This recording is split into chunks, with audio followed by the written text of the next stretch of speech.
everyone, welcome back to the Earthdawn Survival Guide, a podcast for all disciplines, paths, players, and game masters, and enthusiasts like Josh and myself. I am, of course, Dan. With me, of course, is Josh. Happy New Year, everybody.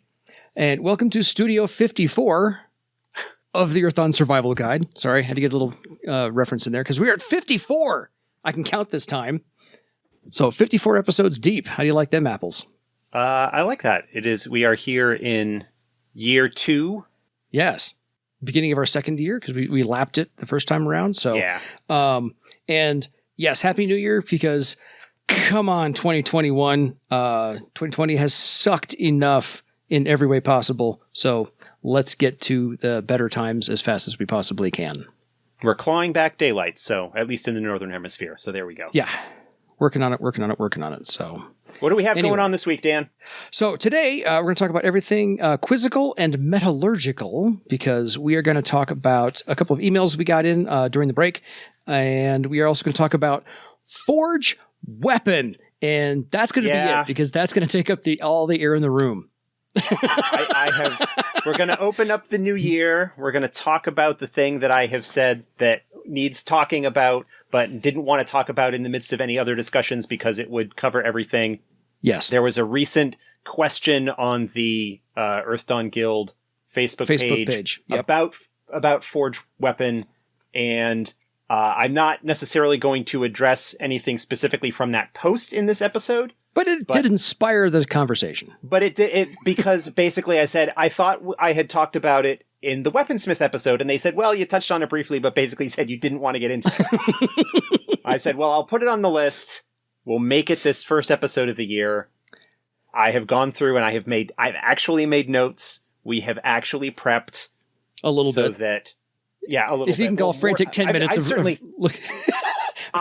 looking at books. Prep. I have certainly done more prep than I typically do. I've got a document open up here. Absolutely.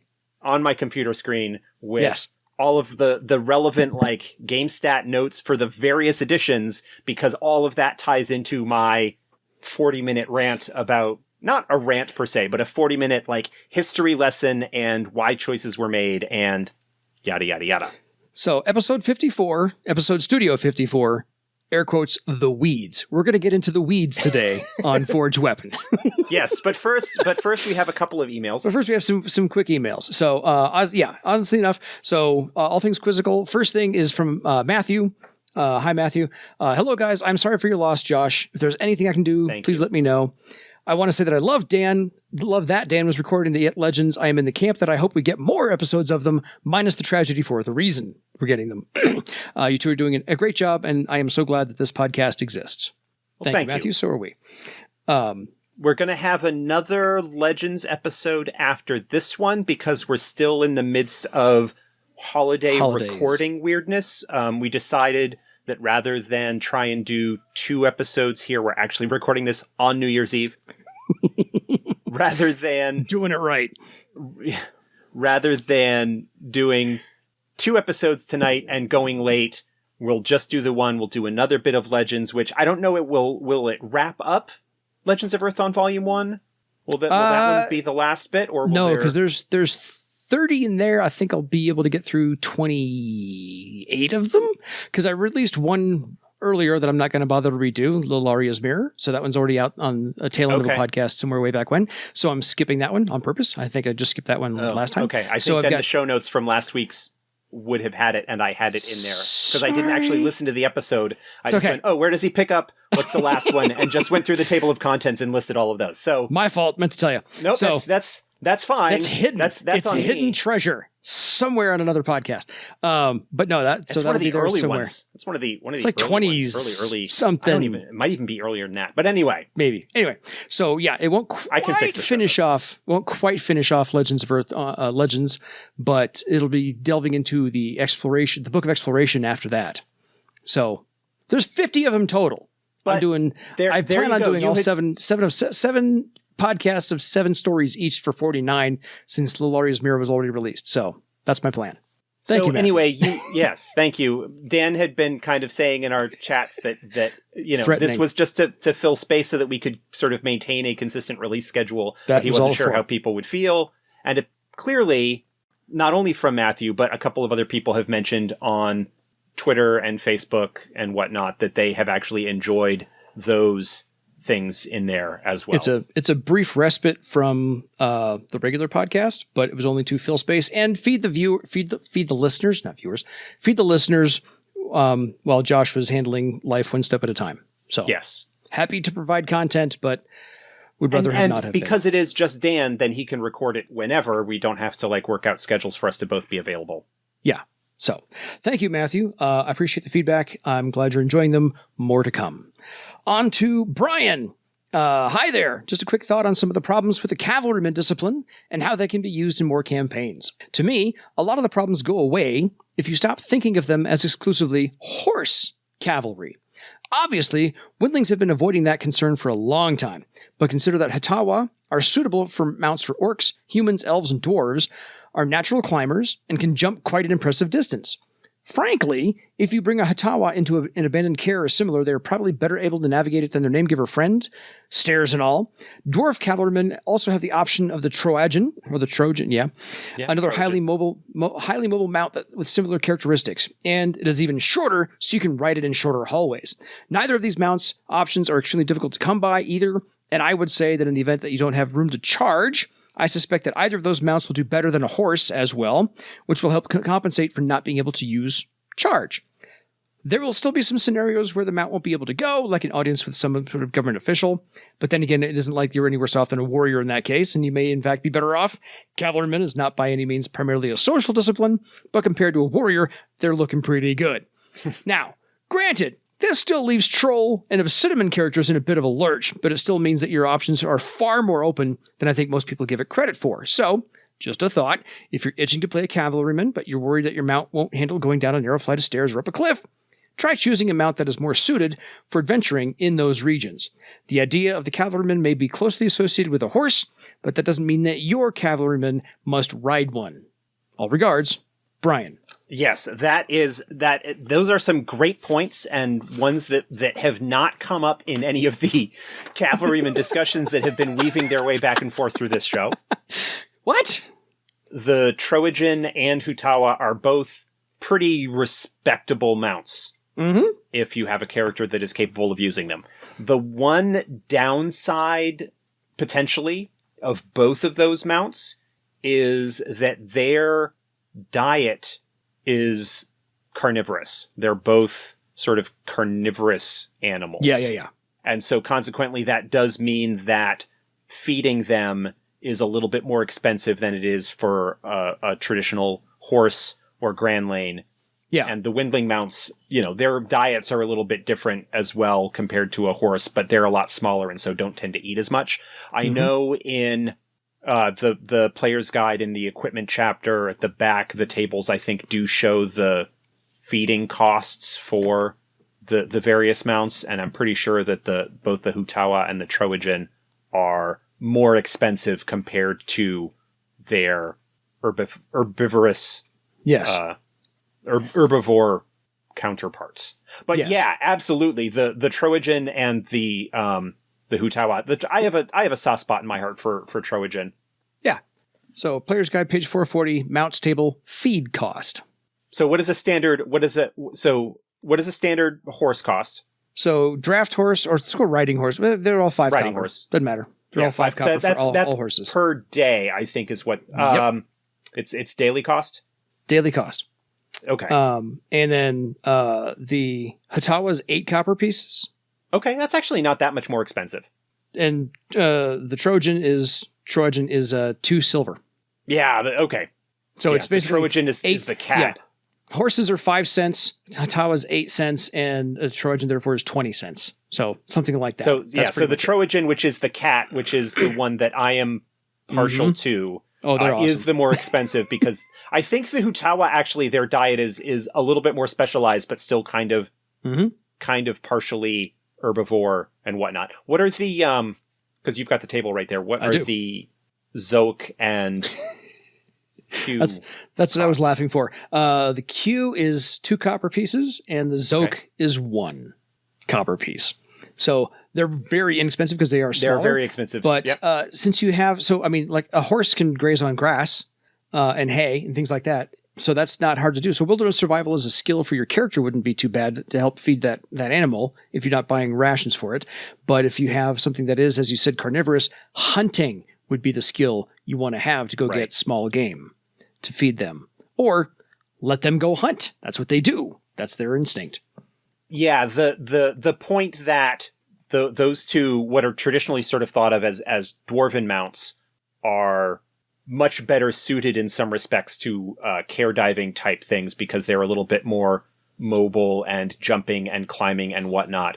The other one to look at, although it's a bit more along the lines of the horse, is to look at like the riding goat, which is more like the big kind of like mountain goat or mountain sheep type of thing, rather than what most people think of as a goat, which is a billy goat. Those are really good climbers as well, and probably a lot more stable in what you would maybe see in a care environment, but because they are hoofed as opposed to paws like a cat, which is both the Hutawa and the Trojan, might be a little bit thing. But yeah, absolutely fantastic points to be raised, and a lot of the discussion has been focused on horses. Mm-hmm. But those two mounts are definitely worth looking into if you're going to have a game. If you want to play a cavalryman, the other thing to look at is the movement rates for those. And those are not in the player's guide. Those are in the game master's guide. Yes. Because of the requirement for charge requires the mount to move a certain distance in order for you to use it. Mm-hmm. It may be that if the movement rate for those animals is also smaller than it is for a horse, that makes using charge easier. Yeah. Because you can use it in a little bit more enclosed areas. But all fantastic points and great things to bring up. And yes, that doesn't do anything for trolls or obsidian. No. Or orcs or anybody who wants to go with the really big strong mounts like a dire or a Thundra Beast or something along those lines. Those are big boys, and those are still going to have some limitations, but sweet. But yeah, that is definitely something you need to work with the game master about if you're going to have either of those. I did once upon a time for Demon World, I did stat out a bighorn sheep as a mount. What other people in parts of the country call a ram on the mountaintops where they clash horns, the curved horns. I did stat one of those out. I have the numbers somewhere. So one of these days, if Josh has some time, he'll look over the stats and, see if they're okay. But other than that. Well, that's I think sort of what I'm talking about with the riding goat is like one of those bighorn sheep, like that kind of scale of animal. Yeah, because I think I put in there that their charge actually was like half the distance needed because they do build up some power and actually can ram, the opponent instead of just something else. But anyway, it's been 5 years since I looked at that stuff, so don't quote me on anything I just said. Although you can play it back to me and I will deny it left and right. So, okay. Thank you, Matthew and Brian, for the emails. We figure it's pretty light on emails because of the holidays and or the lack of content we've put out. So now we can generate a whole new slew of emails because we're about to get into the weeds 15 minutes into the podcast. You hear that threshing noise? That's the sound of us walking into the deep, tall grass trying to find the golf ball. So, okay. About Forge Blade. How many iterations have there been? Forge Weapon. Okay. So, not including Forge Armor. That's a whole different thing. Yeah. Not touching armor today. Forge Armor, I'll preface with Forge Armor.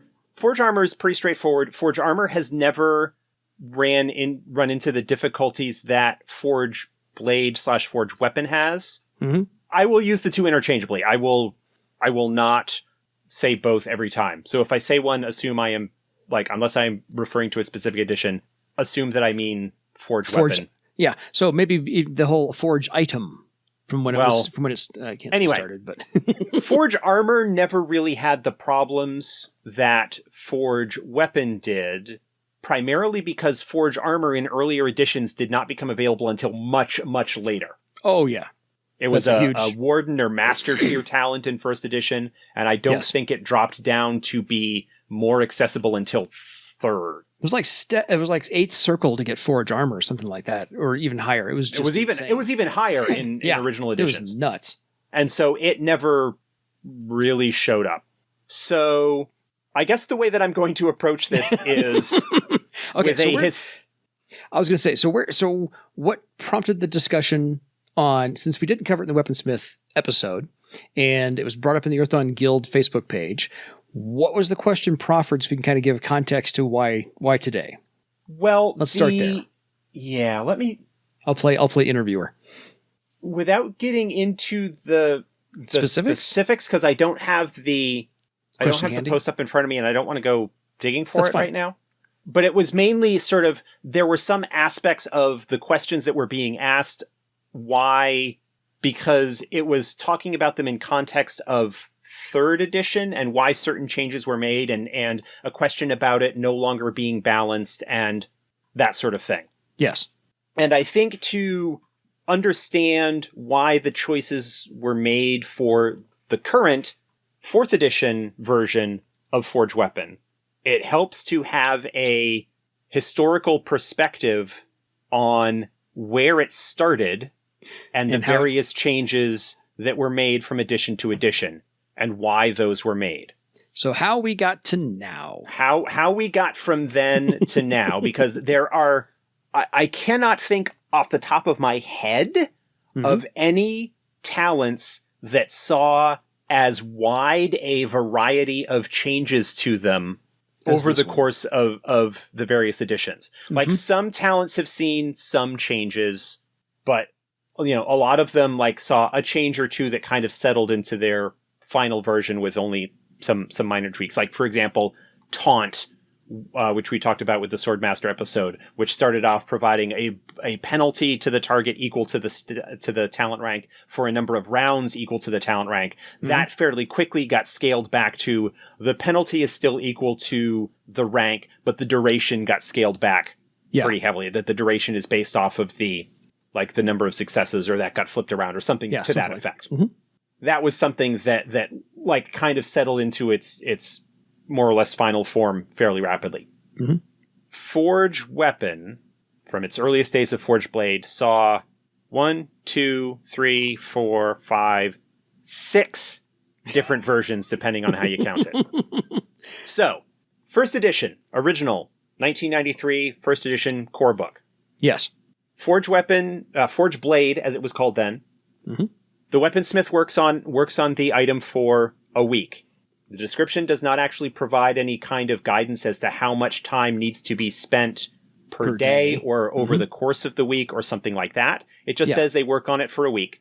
The difficulty number for the test is equal to the weapon's damage step. So a broadsword, which is at step 5, is a difficulty number of 5. There is a use limit in 1st edition, and this is the only time that this actually shows up, is it can a given weaponsmith, a character may use Forge Blade on a single weapon a number of times equal to their rank in Forge Blade. This limit includes failed uses of the talent on the weapon. So there is a hard limit on how many times you can try to improve any given weapon. Yeah. And there is nothing in the rules in the original 1st edition book that have any kind of duration on it, that once a bonus is provided to a weapon by the use of the talent, it is permanent. But you can't do any melee weapon with it. Yeah, you can do any melee weapon with it, and regardless of the result of the test, each successful test only provides a plus one bonus. Yep. Regardless of how regardless of how good your roll is, it only provides a +1 bonus. There are no special rules or special cases for any kind of limit to the maximum amount of bonus that can be provided. There is no special rules or guidance in the 1st edition book on using it on magic weapons, on thread weapons. No. So that basically it is a sort of universal bonus. It provides a permanent bonus from the weaponsmith onto the weapon to make it better.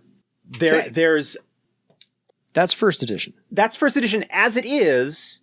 That's okay. It's not perfect, but it's actually, I mean, if you look at 4th edition, you will go, oh, hey, there's a rather strong similarity to that. Yeah. Part of the reason it's not game breaking yet. Well, so two things then happened where we sort of get into version 1.5 of Forge Blade.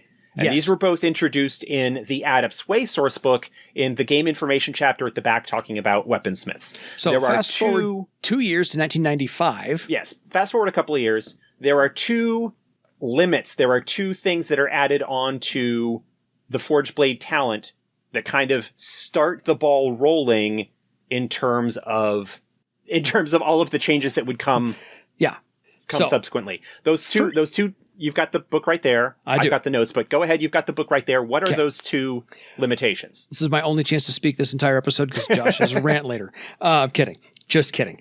So step number limits on forging blade and forging armor. A weaponsmith may never improve a weapon's damage step by more than the weapon's original damage step. So the best you can do is double it. Just for clear, right there. And so a broadsword, which is normally step 5, can only ever go to a maximum step 10. Can only get up to a maximum of step 10. And the same thing for armor ratings and mystic armor ratings. Of armor may never be increased by more than the armor's original ratings. So best you could ever do is double. That's it. Then, so that's the first limit, and we'll circle back to that in a moment because that starts one of the things. So, which again maybe could be game breaking, but not really because there's not a lot of weapons above step 6 or 7 really. So there you are. Okay, so second one is improving magical weapons and armor. This rule is the difficulty number for the tests using either of these talents, forge weapon, forge armor, is the spell defense of the magical item rather than the damage step or the armor rating. Right. And there's another piece of that. Yep. In the case of legendary magical treasure, improving the item requires an excellent or extraordinary success on the appropriate talent test. An average or good success neither improves nor harms the item, but a failed test may weaken or even destroy the item at Game Master's discretion. So basically what that means is that not only is the difficulty number different than it is for mundane items, right? Mm-hmm. Rather than it being a difficulty... Target number of the damage step. Yeah, like a difficulty 5 for a broadsword. If you've got a threaded broadsword, a legendary broadsword, that doesn't have any damage bonuses on it yet. It doesn't matter, actually, whether it does or not. That difficulty number is equal to the spell defense of the item, and not only that, you need to get higher than that base difficulty. Yes. Okay, so it made with the possibility that if you chum your roll, you could screw up the item. Yep. So this pair of options ends up doing a couple of things. Like monkeys with wrenches. So there's a couple of things that happens. One, it makes it really, really difficult to provide damage bonuses to magic items, to magic weapons. Mm-hmm. Okay?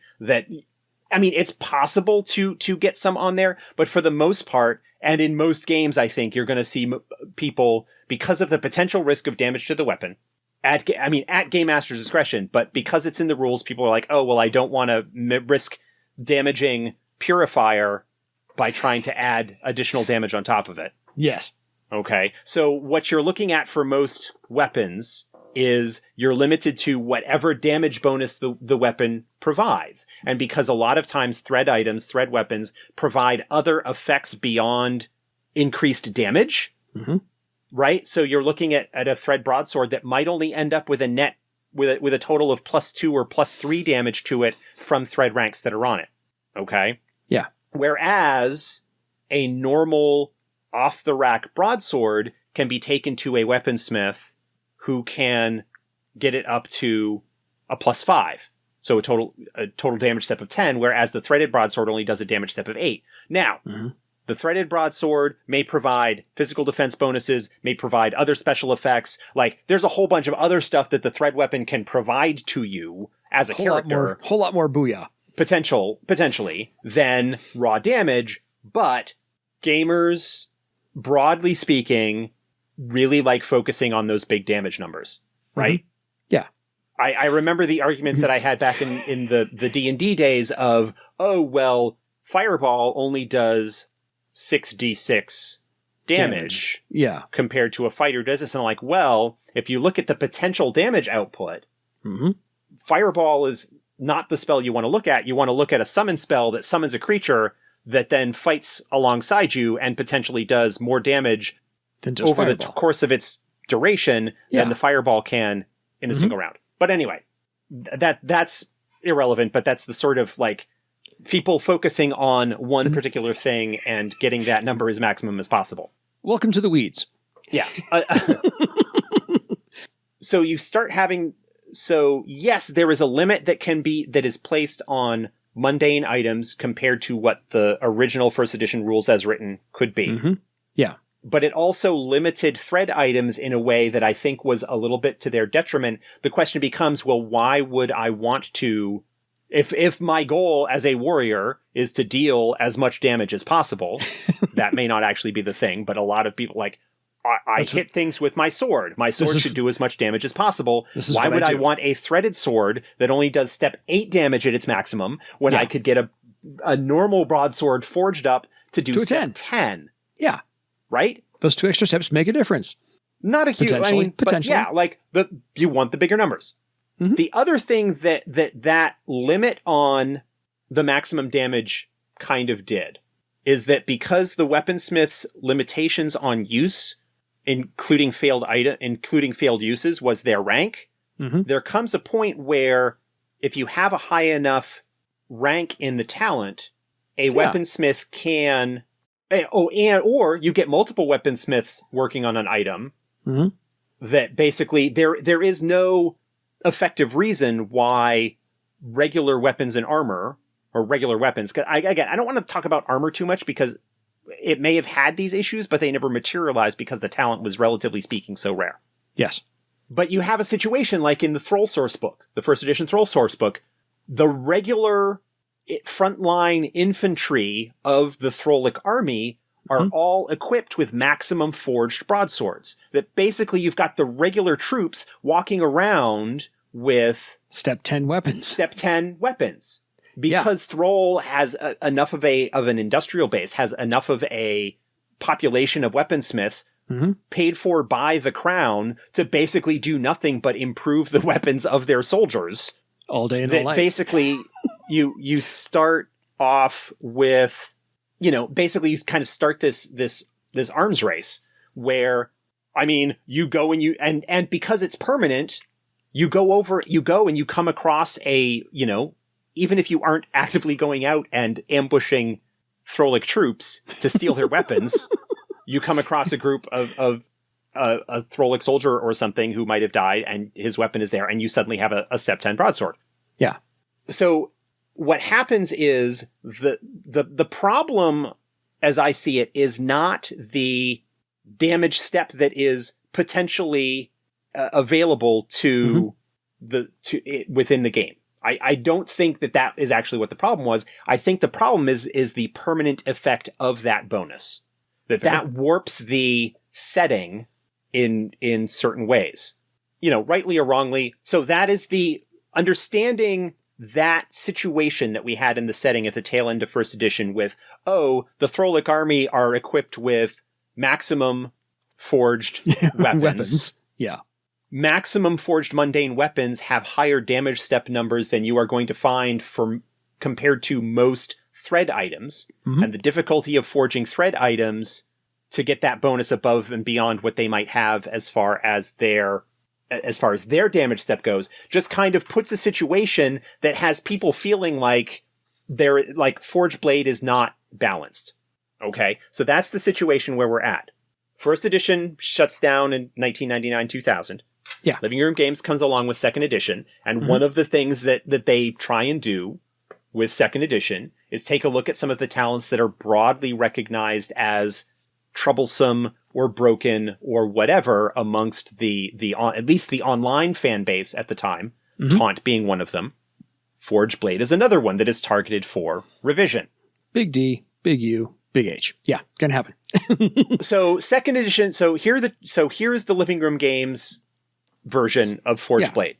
The duration, how much time the weaponsmith needs to work on it, is clarified, that they need to work on it for 8 hours within a week. So that can be an hour, like an hour and a half a day. It could be 4 hours over the course of 2 days. As long as you cover that period of time, you can use the talent. You can cram all 8 hours in the last day like you do for a final. Right. Okay. The difficulty number for it doesn't change at all. Okay, it's still the damage step of the weapon. It includes the limit that was the maximum damage bonus limit that was introduced in Adept's way. So you can still only go the maximum of double the weapon's base damage step. Yeah. It no longer has the usage limit. Okay, so there's, unlike the hard limit where the weaponsmith could only use the talent against a given item a number of times equal to their rank. Mm-hmm. That limit is gone. So a weaponsmith can continue to work on a weapon until they max it out. What Living Room Games introduced was a time limit, that the talent itself has a duration. And that duration is that the bonus lasts for a number of months equal to the adept's rank in Forgeblade at the time that they use the talent. If they use it again while a bonus is in effect, then that basically extends the duration for another period of time. So let's say you have it at rank 2, you use it, you get a +1 bonus for 2 months. As you get towards the end of the 2 months, you use it again to get another +1 that extends it another 2 months, and that basically it kind of, in theory, spaces out the whatever. Yeah. I think this is a good idea, because what you end up with is a situation where having an army equipped with weapons that have a damage bonus kind of makes, for a power like Thrall, kind of makes sense, because they have a troop of weaponsmiths at their beck and call that they can have to more or less be regularly working on the weapons. Yeah. But you're not going to see a situation where a weapon, a Thrallic army weapon that is found out in the wilderness because it's, especially if it had been lost for a while, is going to be as awesome because the enchantments that provided the damage bonus that it has might have worn off. Okay? Yeah. So it introduced that. The problem that I have with the duration that they introduced is that it's kind of fiddly. Is that you need to know, in theory, like, probably this is something you're only going to be keeping track of for the player character's weapons rather than NPC weapons. But you need to, in theory, know the rank of the weaponsmith who's working on it, and you need to keep track of when they do it, and there's a lot more time tracking that's involved there. And you need to, like, it's all kind of fiddly with, the number of months, et cetera, et cetera, et cetera. I think it's a good idea that just didn't quite meet the execution point, just because of the amount of fiddly record keeping that is required to kind of keep track of it the way that I think it's intended. Yeah.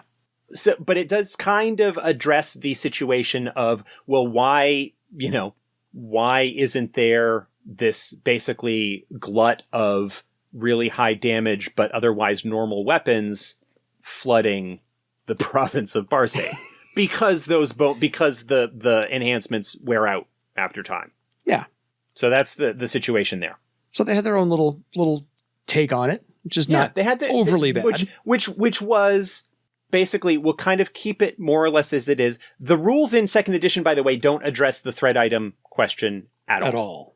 So in theory, as written, you could go back and say, the Forge weapon, Forge blade can be used on thread items the same way it can be used on other stuff. And the potential disparity between regular weapons and thread items kind of goes away. Yeah. Because that disparity is one of the driving philosophical discussions of Earthdawn. Yeah. So then we get into Classic Edition, which Forge weapon, Forge blade was doing a lot of heavy lifting in Classic.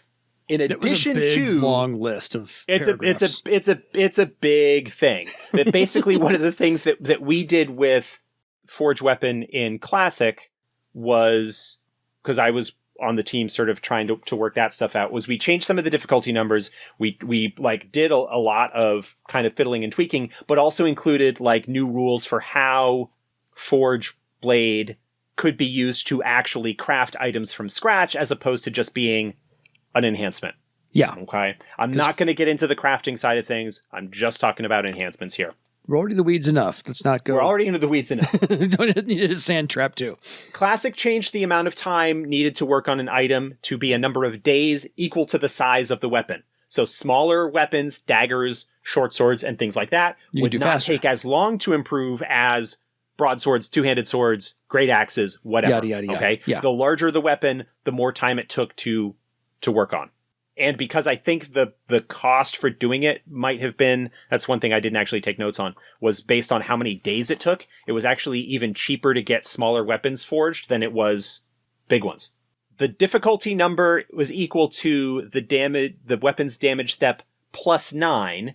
The reason that this was done was because we basically calculated, well, what is a typical weaponsmith going to have as their steps? Mm-hmm.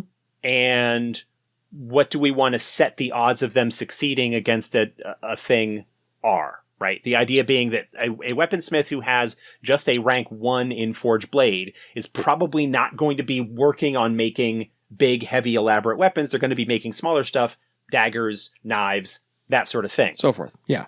But assuming that a weaponsmith is going to have a step 6 or 7 in their attribute associated with the talent, they're likely going to be spending a point of karma on it. You know, a difficulty number of 10 for a dagger for a first circle weaponsmith is actually not going to be that difficult for them to pull off. But just tricky enough. Yeah, but this was basically what should the difficulty be? And this is tied in a little bit to the numbers that we were coming up with for creating weapons as well, which is why things are where they are. But it's basically, let's make the difficulty number a little bit higher. Let's base it off of what we think the odds of success should be for someone who is specialized in that trying to do this thing at a certain point. I think that was a little bit too much fiddly math on our part on the back end. It wasn't anything that would come up at the table. Yeah. But I think I think we got a little bit into the mathematical weeds on that one. It was some legalese under Forge Blade. I mean, this thing takes up a column and a half. Yeah, the Forge Blade rules, because it's a combination of the improvements and the crafting. Yes. There's just a lot of stuff in there. And Forge Armor is no different. I mean, it's like trying to read a legal contract on how to use two talents. Yeah, I mean, the text is very, very similar. It's just basically like cut and paste for like armor values as opposed to damage and things like that. Yeah. The limit for Forge Blade in Classic, that is the maximum bonus that you could provide to any given weapon, was the lower of the weapon's base damage step or its size.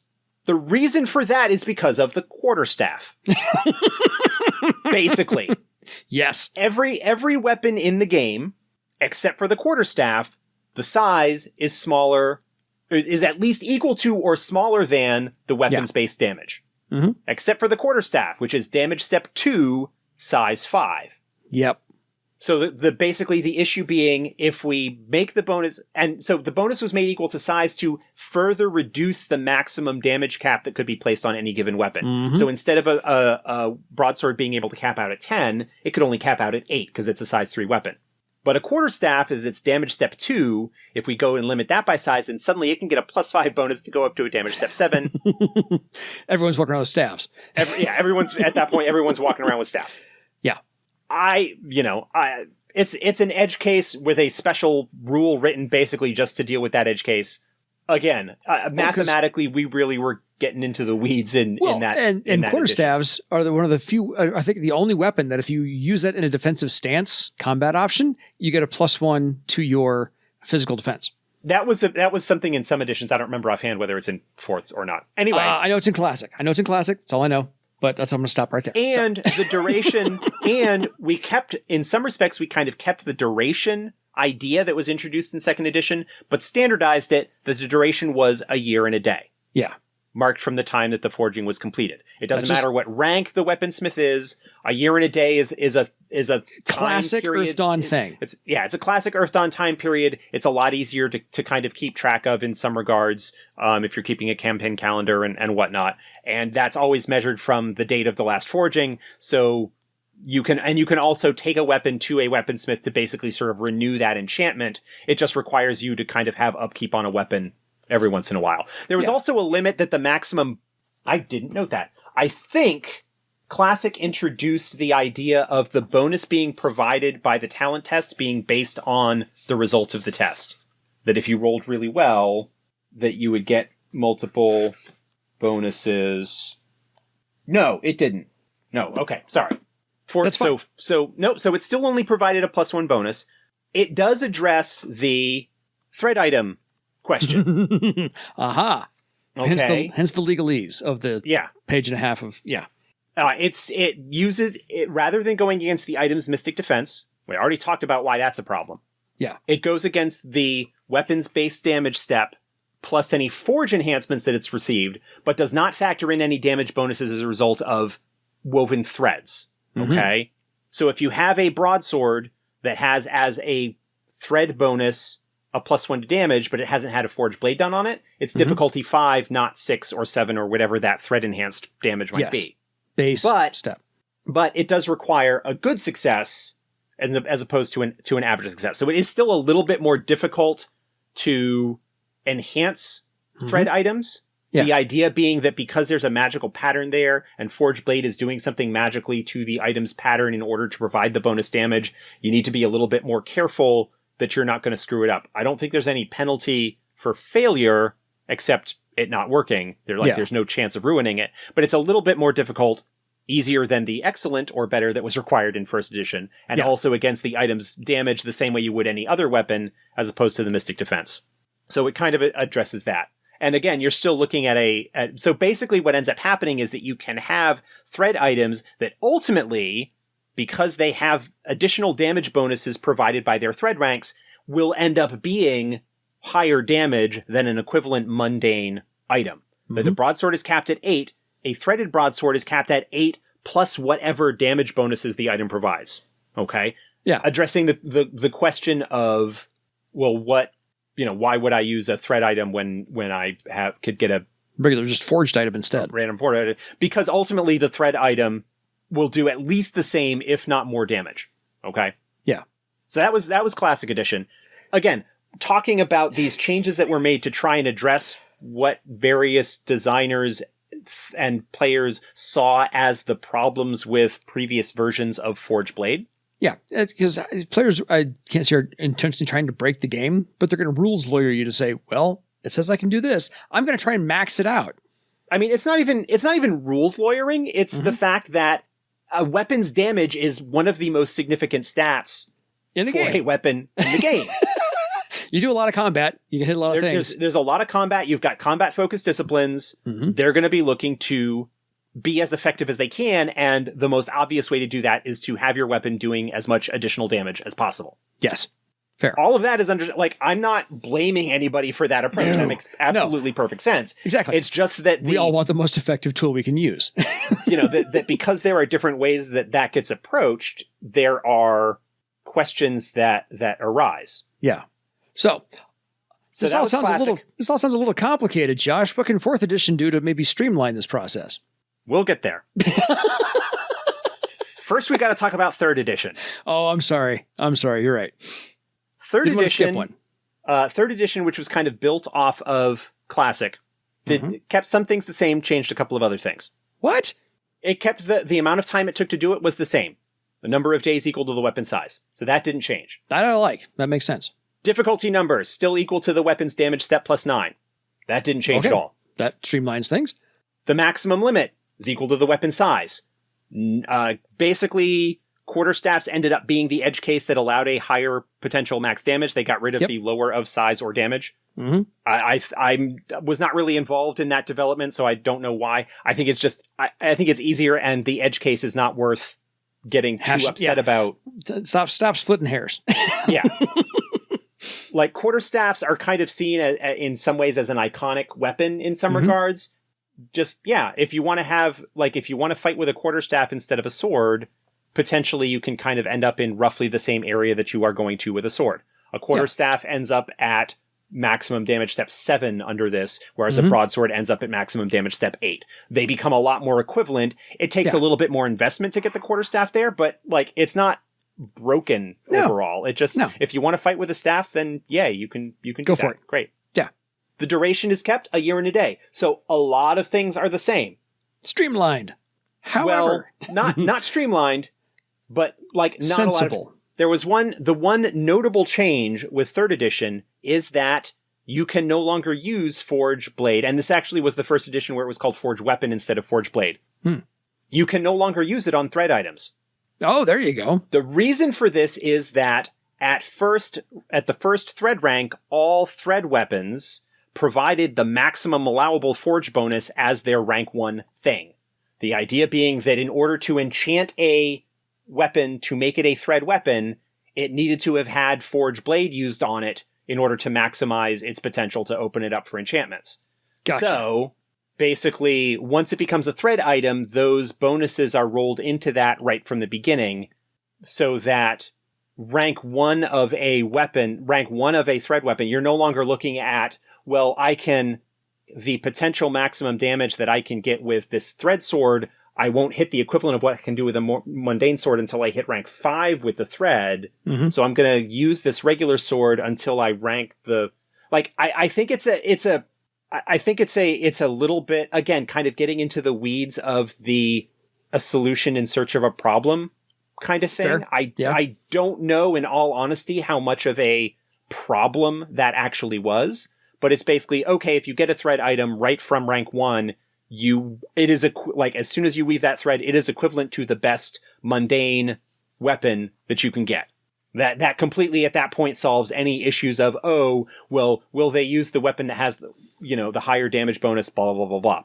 Yeah. You get that right from the beginning, and then everything else on top of that is gravy. That's fine, such as it is. I don't know. It didn't wow you. How's that? Well, I find it hard even today to put into words. It just rubs me the wrong way a little bit. Okay. It doesn't feel like a solution to the problem. So the intent of that extra rule is where you have a. Well, I'm not sure. Like, I think, again, I am kind of going off of vague recollections here from a decade ago. That's or fine. More at this point.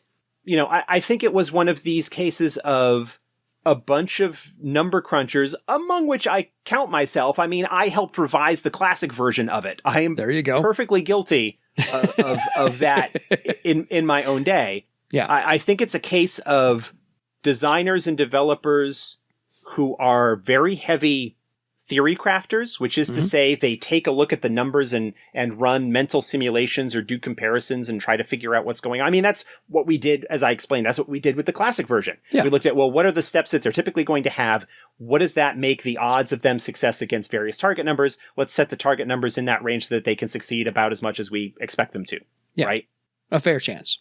And so I think there is some more of that kind of crunchy design philosophy that's going on with third edition, and seeing a potential problem that might not have actually really been there outside of very select circles, and devising a solution to a problem that a very small percentage of the player base might have actually had, which is fine. That happens. That's the kind of thing that goes on.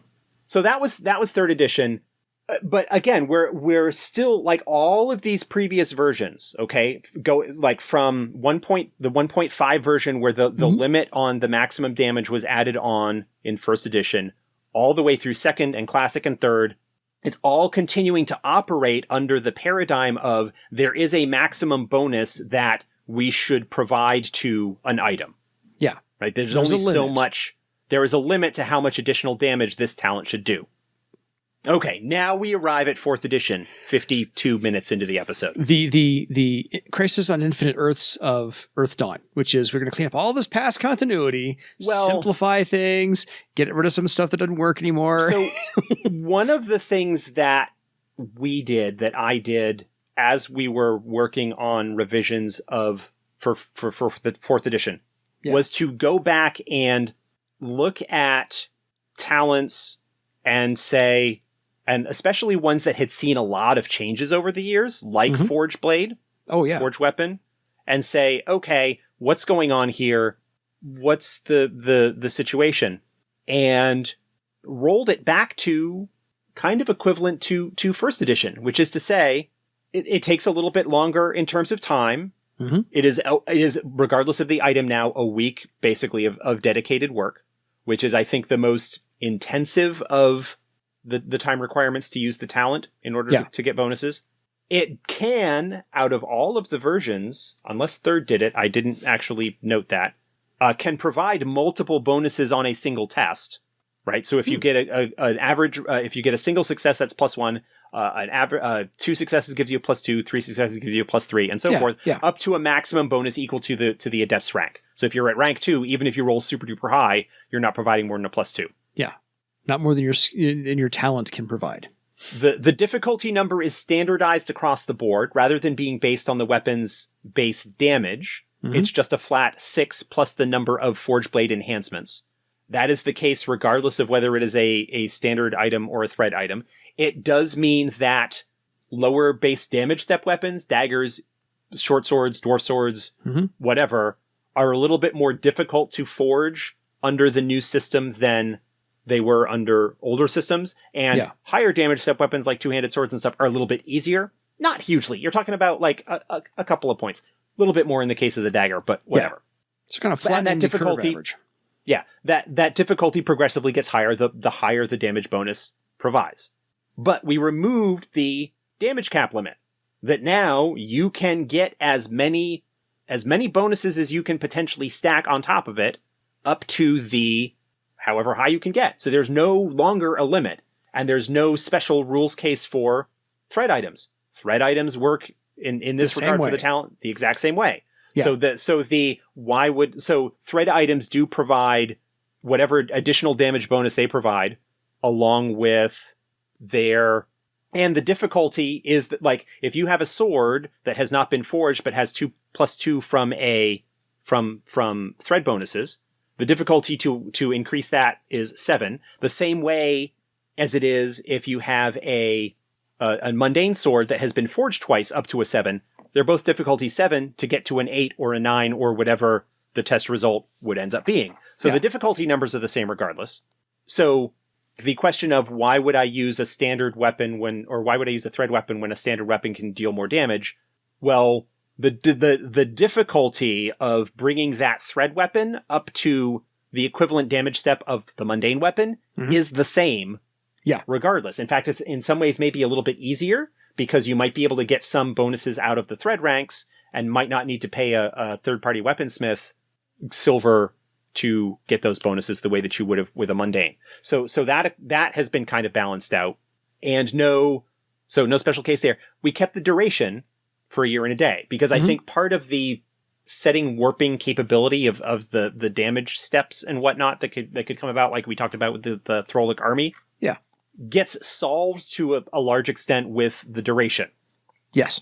The thing that basically informed that choice is the consideration of, well, but people then go, well, but then you can just get a 12th circle weaponsmith to provide +12, blah, blah, blah. How many 12th circle weaponsmiths actually are there? If the limit is the Adept's rank, we've talked about, I don't know whether you've talked about it on this show, but I certainly wrote a blog post and have referenced it on this show about Adept populations. Yes. How many weaponsmiths are there with rank 8, 9, 10, 11, 12, 15? How many of them actually are there that would be able to provide those redonkulously high damage bonuses, onto items? There actually aren't that many. No, and so from 5 and 6 and retire. So from the setting consideration standpoint, and because the bonus is maxed by the weaponsmith's rank, and it can be maintained, but only at the limit of a particular weaponsmith's rank. So if you have a sword that somehow got up to a +8, but its bonuses are wearing out, the forge bonuses are wearing out, and the only weaponsmith that you can find is one who's only rank 4, they're going to potentially lose 4 of them. Yeah.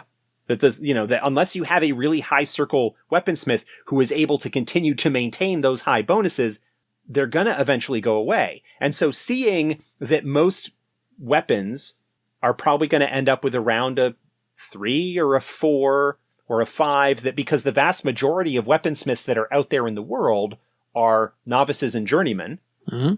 the practical reality in the setting is that you're not actually going to have a whole bunch of swords with +8, +9, +10 damage bonuses running around, because there just aren't enough weaponsmiths and enough hours in the day to maintain them. And if you find one after you found it, you'd better be within, day 1 or 2 or 3, because after, 366 days, it's toast. It's back to normal. Right.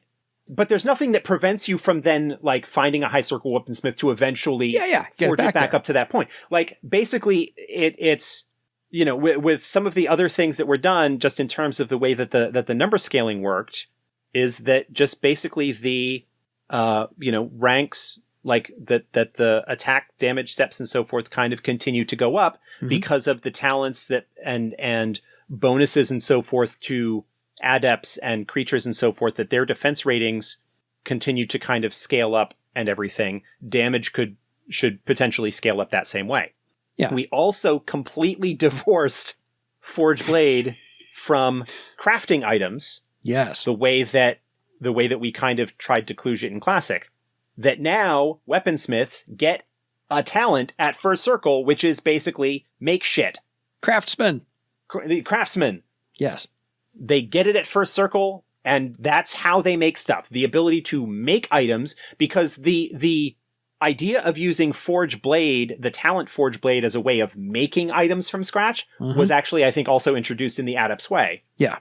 As a half magic ability, I think, for weaponsmiths. I think. I don't know whether it was Forge Blade or whether it was half magic.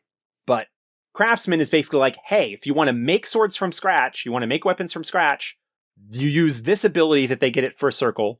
If you want to improve them above and beyond their normal capabilities, then you use the Forge Blade talent. It was half magic in the Adept's Way.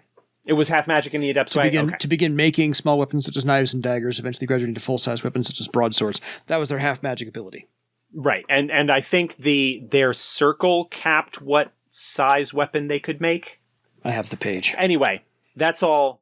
So part of the question that was posed in the guild Facebook group, and part of the question that kind of prompted this whole no cap on that. There was no circle cap on. There was no limit. Nope. Okay, I thought there was. Anyway, it was inferred, but not specifically stated as a number values. They began with small things on purpose. It was just leaned into, but not. But part of what prompted this whole, okay, we're gonna spend an hour talking about Forge Blade and its history and why it got to where it is, was because questions of why did they make this change? I don't see how it fits into, if you're coming at it from a classic / 3rd edition situation where you're looking at Forge Blade having a very limited bonus that it can provide, and being a way, and especially 3rd edition, where the idea is that thread items, enchanted items, have that Forge Blade built into their rank 1 ability. Like, there is a certain paradigm that is created within that is just completely, we are approaching it from a very different paradigm in 4th edition. Mm-hmm. Which is to say that the crafting of an item and the improving of an item through Forge Weapon and the enchanting of an item, okay, that is to say, if you are deliberately making a thread weapon, those are in 3 separate buckets. Rightfully so.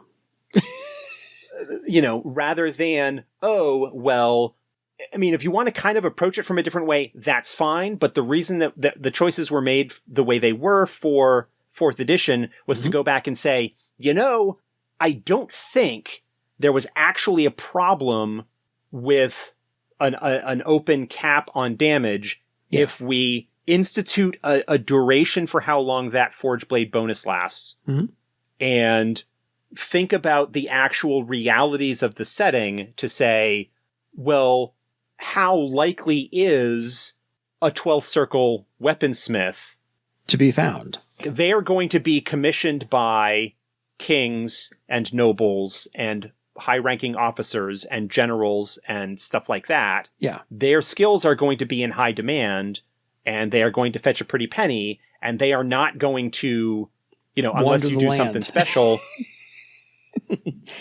I'm not even going to raise the idea of well, what if you have a player character weaponsmith? Well, then when you start getting into those warden and master circles and you become a mover and shaker and you become a renowned weaponsmith, province-wide renowned adept. Yeah. Your circumstances are going to change, but a group of third circle characters is not going to wander into Thrall and be able to afford money-wise a plus 12 damage step broadsword made by the master smith of of whatever. Yeah. It's not gonna happen because there aren't that many weaponsmiths that skilled. They're consequently the amount of expertise and whatever means that they're going to be fetching a high price if you just calculate the numbers based on the suggested things in there. And it's not gonna happen. A weapon that a legendary weaponsmith might have worked on and forged up to be a legendary item for their companion or for the great swordmaster who went and slew the horror that was blah, blah, blah, blah, blah. Mm-hmm. That's great. That sword, it certainly at this point has been more than a year and a day since that sword had been worked on by the weaponsmith. And so it might be a thread item that starts providing you some decent damage bonuses as part of that. Mm-hmm. But it's not going to be, it's just basically like looking at the history of the talent and the problems and looking at the problems that it was ostensibly trying to solve and adding bits and pieces here all along the way. And having been involved myself in a lot of that discussion and playtesting and development all along there, it's going back and saying, okay, let's examine our base assumptions here and figure out what is actually necessary. Is the open damage cap actually a problem? Only if it's permanent. Fair. So let's no longer make it permanent. And then all of the other issues, I think, go away. Fair. I don't see. I mean, it's not perfect. I think. Well, we've had 5 other versions that also were not perfect, but I think it's a continuity clearing. Simplification. It's workable. It's fine. And again, I do not in any way want to diminish the work that previous designers and developers did on their various versions and whatnot. No, this is a hard talent to figure out. Yeah, it really is. Because it's more or less, it's like, well, another solution is to just get rid of Forge Blade as a talent. But then you have the reality of, we can make something sharper and faster and better. But you're like, I've been doing it with Magic to make it better, and that's the whole point of the game. And why can't I do it on this thing? Well, but I mean, when first edition kind of opened that door in the first place. Yes. And as I have said in other places, there were some limits to what I was comfortable doing. And getting rid of what is one of the defining talents of one of the more interesting disciplines in the game was certainly not one of them that I would have been comfortable doing 6 years ago. Because that's what they're here for. Don't get rid of the main thing they're here for. Well, I mean, there's potentially other stuff that they could do. Yeah. You could anyway, I won't go into. But it's kind of hard to be weaponsmith without actually smithing weapons to be better. Well, so, I mean, you could look at saying, well, okay, there's the enhance whatever, like there's a high circle talent that they got in first edition that I think might still be around where they can do a really quick but much shorter term damage bonus.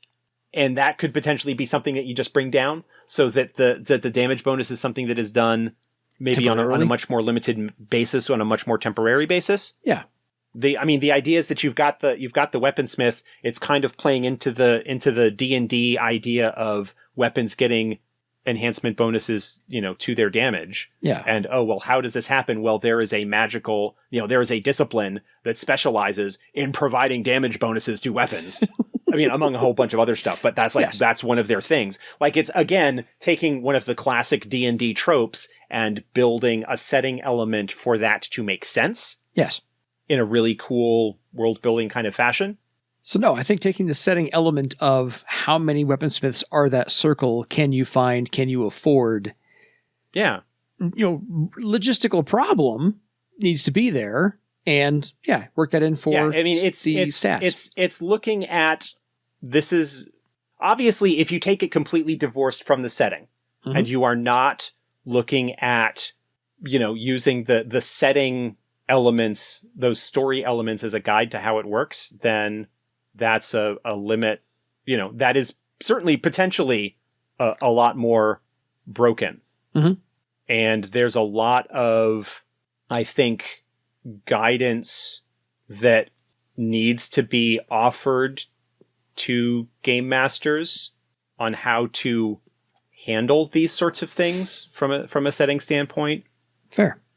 Well, I mean, and we've spent almost literally an hour covering all the iterations, how they affected players and the game itself and balance thereof, and then the development thereof. So this is the progression of foraging in an all-encompassing umbrella, foraging over time over the last 27 years for this game. And so I think it was the duration for a year and a day, I can't say is a standard Earthdawn thing, but I just think that makes it more special to make it in line with other things that last a year and a day. It's a fairly standard duration. It is less fiddly than, we need to know what rank the weaponsmith was when they did that and keep track of. And a lot of 4th edition things have been less note-taking, less accounting, less crib sheet stuff. And that's a year and a day. Everybody knows that when you've played Earthdawn for longer than 20 minutes. A year and a day is one of those really cool time periods. And so making it a weapon of sharpness last this long, year and a day, that makes sense. You're going to use it, but it's going to last that long. It's magically imbued.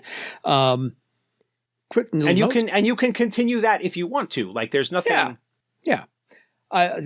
Quick little note. I did look up the quarterstaff in 4th edition. It still provides you a +1 bonus if taking a defensive stance. So, yay, quarterstaffs still kick ass. Yeah, quarterstaffs are awesome. They just are in general. So, if you have any questions brought up by this discussion, by this long-arching, long-reaching, convoluted way we got from point A to point, I think we're R, S, T now, something like that. We're on beyond zebra. We've hit numbers. We've gone to plaid. If you have any questions for us, feel free to contact us at edsgpodcast@gmail.com. We hope this was the clarification discussion you've been looking for Forge Weapon that we've been teasing for the longest amount of time. So Happy New Year 2021. Any final thoughts that we didn't actually shoehorn into the last hour and plus? No, I vomited enough of them onto the onto listeners already. Onto the digital tape here, the metaphorical tape. Exactly. For the past hour and change. That's all right. So no final thoughts except that I hope the new year finds you well. Please stay safe. Stay safe. Please stay 6 feet apart. We're clawing back daylight here in the Northern Hemisphere, and it looks like that light is actually the end of the tunnel and not an oncoming train. But there are still quite a few bits of track to get over before we get there. There are cracks in everything, and that's how the light gets in. So, until next time, folks, you'll hear my lovely voice, whatever you may think of it, lovely or not, on some stories for y'all. And after that, we'll be back with both of us, talk about some other stuff. In the meantime, please email us. We'd love to hear from you, good or bad, staying safe or not, your trials and tribulations, your characters, your histories, and so forth. So until next time, it is time for you to go forge your own legend as high as you can. Good night, everybody.